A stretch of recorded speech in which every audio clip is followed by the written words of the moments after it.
December 16, 1944. The Ardennes Forest. Belgium. The ground is frozen. A thick, cruel fog clings to the skeletal trees.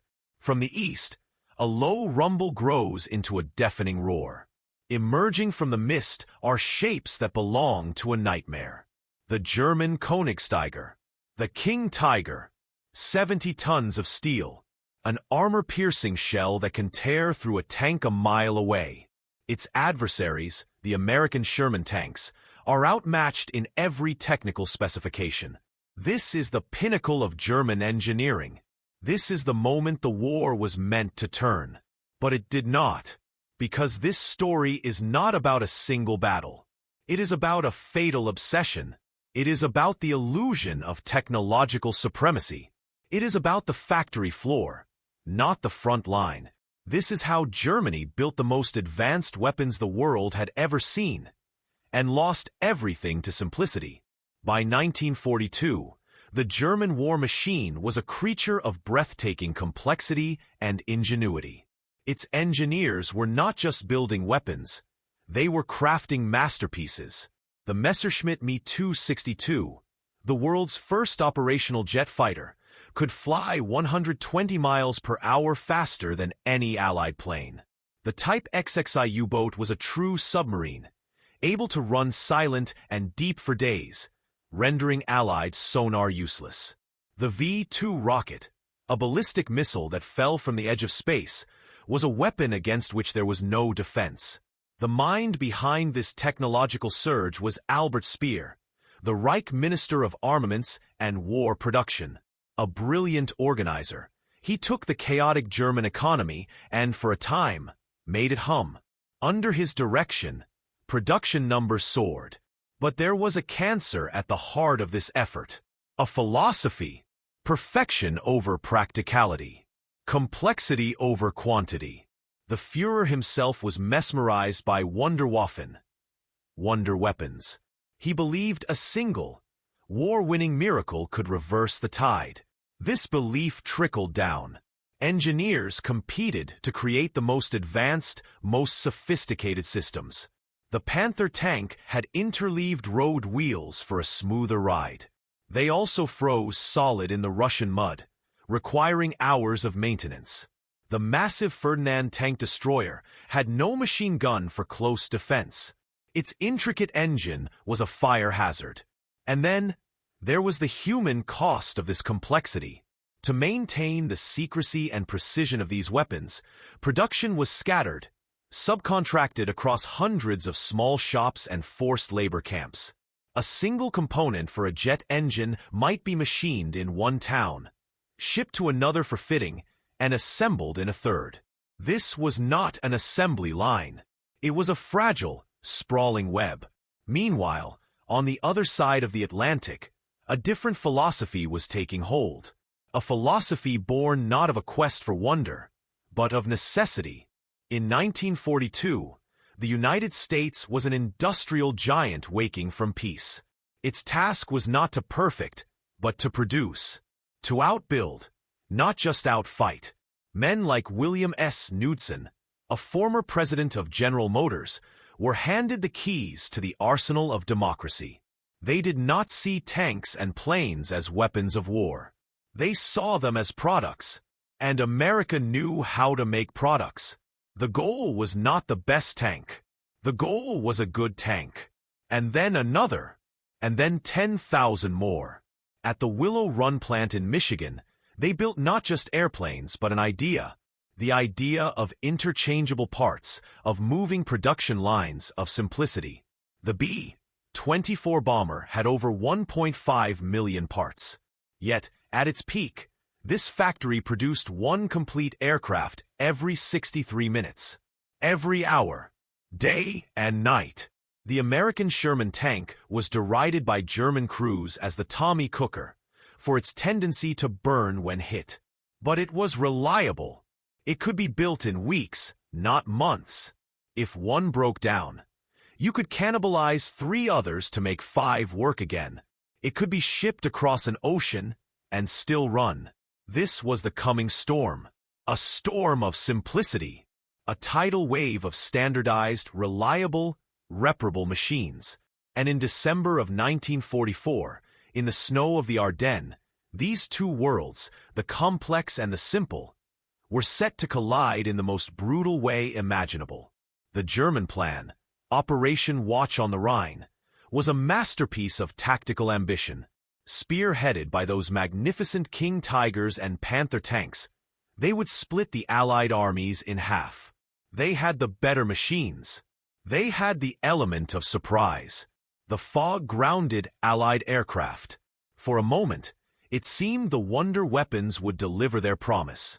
But then, the reality of complexity met the mud, the snow, and the relentless pressure of time. The offensive began with a shock. American units were overrun, cut off, and captured. The King Tigers were unstoppable in direct combat. But within 48 hours, the cracks in the German masterpiece began to show. The fuel gauges were dropping. The intricate, fuel-hungry engines of the Panther and Tiger tanks consumed petrol at an alarming rate. The plan relied on capturing Allied fuel depots. They failed. And when a complex machine runs out of fuel, it is not a truck. It is a 70-ton monument to failure, blocking the road for everything behind it. Then the breakdowns, a sheared gear in the intricate transmission of a Tiger, a frozen road wheel on a Panther. In the German system, there were no spare parts depots just behind the lines. That tank, that wonder weapon, was now abandoned. Its crew, trained for months, became infantrymen. Contrast this with the American response. A Sherman is hit, burns. The crew, if they survive, retreats. Behind the lines, a recovery vehicle drags the Hulk to a field workshop. Because every part is standardized, repairs are made in hours or days. Often, the tank returns to the line with a new crew. The machine is simple. The system to support it is robust. But the true revelation of simplicity was in the air. The skies cleared on December 23rd, and from the west came not a handful of technological marvels, but a swarm, thousands of Allied aircraft. Not wonder weapons, but tools.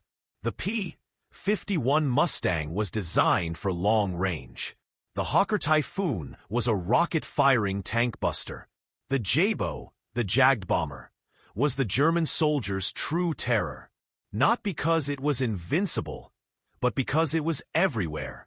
The German Luftwaffe, meanwhile, was a ghost. The Me-262 jets were wonders, but they were fragile. Their jet engines had a lifespan measured in a handful of flight hours. They required special fuels and expert maintenance. And they were hunted on the ground, their advanced airfields bombed relentlessly. A wonder weapon grounded is no weapon at all. And in the East, another lesson in simplicity was unfolding. The Soviet T-34 tank. When first encountered in 1941, it shocked the Germans. It was not the best tank in every category, but it was the right tank. Its sloped armor was effective. Its wide tracks mastered the mud. And it was built in staggering numbers in factories that moved beyond the Ural Mountains. The Soviet philosophy was brutal in its simplicity. Accept higher losses, but never stop producing. AT-34 could be built by semi-skilled laborers.